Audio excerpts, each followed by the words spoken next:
Jadi memang ini ujian pandemi ini panjang ya. Jadi lihat video-video saya ada di YouTube. Itu pertanyaan-pertanyaan tuh mau berkisah tentang keluh kesah pandemi ya, Masya Allah.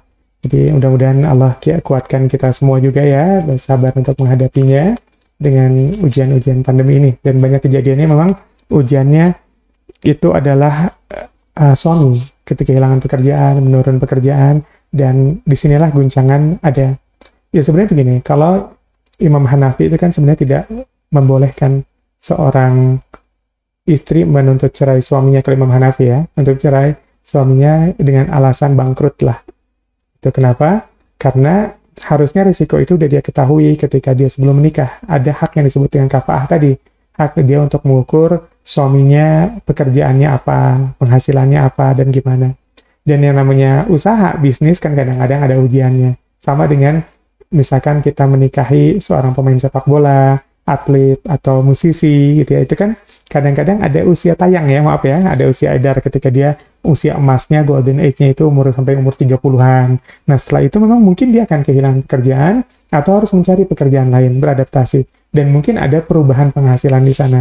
Dan Imam Hanafi tidak memperkenankan sebenarnya menuntut cerai karena alasan seperti ini. Kenapa? Karena pekerjaan suami harus sudah diketahui, sudah ditimbang sebelumnya.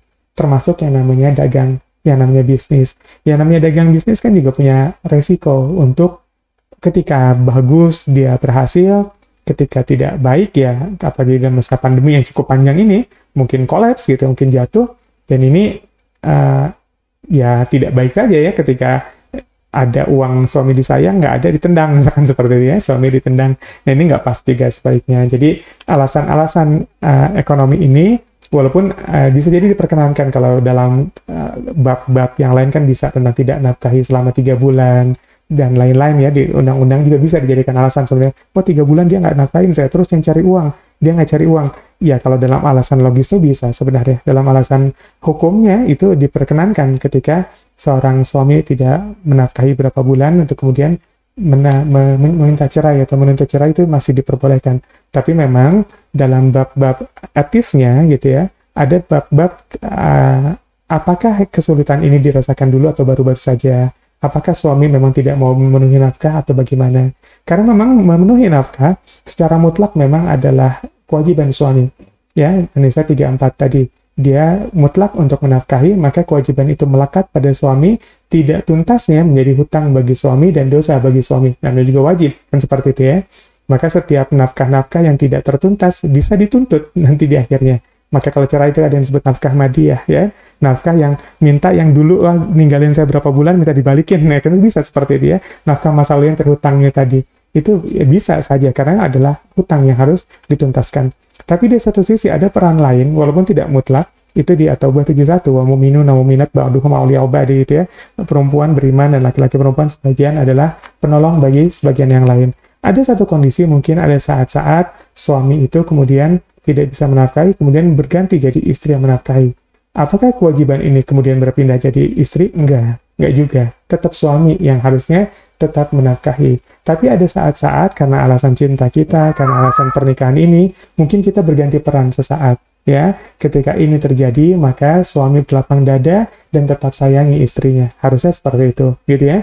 Tapi juga tidak berarti ini membenarkan tulang rusuk berubah menjadi tulang punggung. Dan tulang punggung menjadi tulang rusuk, gitu ya. Tidak berubah menjadi laki, berarti perempuannya pun jadi tulang punggung. Enggak, fungsinya tetap sama. Ketika keadaan sudah normal lagi, ya oke lah, masa pandemi ini dia tidak bisa ngapa-ngapain penghasilan dari suami istrinya.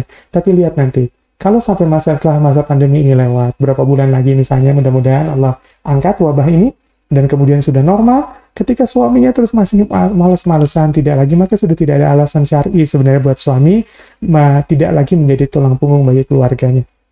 Dia harus lagi kemudian mengambil peran sebagai tulang punggung keluarga ini. Ya, oke, dalam keadaan sekarang ada saat-saat bertukar peran, dunia terbalik. Tapi dalam keadaan normal, laki-laki mengambil kembali posisinya. Maka ukur juga Bu dalam keadaan normalnya ya, bukan dalam keadaan tidak normalnya. Mengenai kemudian dia bab berselingkuh, itu urusan lain lagi ya. Ini babnya berbeda lagi. Ada banyak hal yang kita kemudian coba raba, dan kalau kita lihat di An-Nisa 128, solusi dari nusyuznya suami, dan misalkan salah satu bentuk nusyuz suami, itu adalah ketika dia tidak memenuhi hak kewajiban pada istrinya, adalah memang bikin sebuah islah dulu, Bu. Kita coba cari tahu dulu dengan bikin sebuah perdamaian dulu. Dan islah paling mudahnya adalah menghilangkan hak kita atau mengurangi hak yang harusnya kita terima. Ya, misalkan tadi dikatakan islah tadi adalah biasanya kita dikasih uang, semua yang bayar suami kita. Nah, sekarang suami kita bangkrut, benar-benar modal usahanya aja nggak ada. Nah, bisa jadi kita bikin islah dengan bilang, ya udahlah Pak, sampai masa pandemi beres, masih punya tabungan mama, atau mama masih kerja, masih punya uang, gitu ya. Sampai kapan? Sampai selesai ya, pandeminya beres, sudah normal lagi, nggak ada lagi nih, hitunglah 6 bulan. Nah, itu bisa dilakukan sebagai islah. Islah itu adalah kerelaan dari satu pihak untuk mengurangi atau bahkan kehilangan haknya untuk sementara waktu. Nah, itu dilakukan islah seorang istri pada suami yang khusus ya, di An-Nisa 128, itu bisa dilakukan dulu. Ya, jadi saya tetap berpesan bagaimanapun diikhtiarkan memperbaiki dulu, ya, memperbaiki dulu daripada kemudian meninggalkan kapal ini. Kalau ada yang bolong kita cari tahu, kalau ada yang kenapa dia selingkuh dan lain-lain kita cari tahu dulu, analisa dulu ya, apa sebabnya. Kemudian ikhtiarkan atau istikharahkan lagi yang terbaik buat diri kita dan keluarga kita, apalagi kalau sudah dititipkan anak.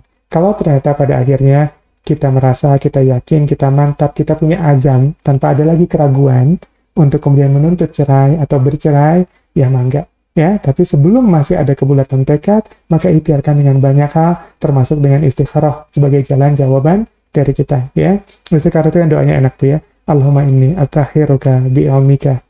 Ya Allah, pilihkan aku dengan ilmumu. Ya, ilmunya Allah itu kan hebat. Ilmunya kita kan mentok cuma sampai masa lalu dan masa kini. Dulu dia begini, sekarang dia begini. Dulu dia rajin, sekarang dia malas. Dulu dia setia, sekarang dia selingkuh. Dulu dia kaya, sekarang dia nggak punya. Ilmunya kita kan mentok cuma sampai kisah masa lalu dan kisah saat ini. Tapi ilmunya Allah itu kan meliputi yang dulu, yang sekarang, dan yang akan datang. Ya kan? Allah tahu kok 5 tahun lagi yang terjadi terhadap pernikahan kita. Allah tahu 2 tahun lagi yang terjadi sama suami kita. Allah tahu 10 tahun lagi dia laki-laki seperti apa. Dan di antara ketidaktahuan kita tentang masa depan, maka minta Allah, jadi pilihkan tentang masa depan kita.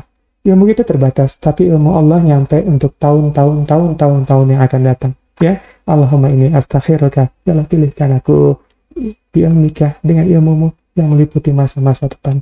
Ya, biar nggak kecewa, istikharahkan, kuatkan tekad, jangan dulu langsung pakai emosi, ya. Duduk dulu, tenangkan dulu, minta istikharah. Bisa jadi yang buruk hari ini, 2 tahun lagi menjadi baik. Dan belum tentu yang hari ini kita mau nikahin baik, 2 tahun lagi masih menjadi laki-laki yang baik. Ya, maka di antara sudah bulat kita mau menikah sekalipun dengan siapa, selalu minta istikharah agar Allah selalu mudahkan langkah kita. Gitu ya, ya. Jadi, kuatkan, bulatkan, bismillah. Kalau sudah azamnya kuat, mau berpisah, mangga.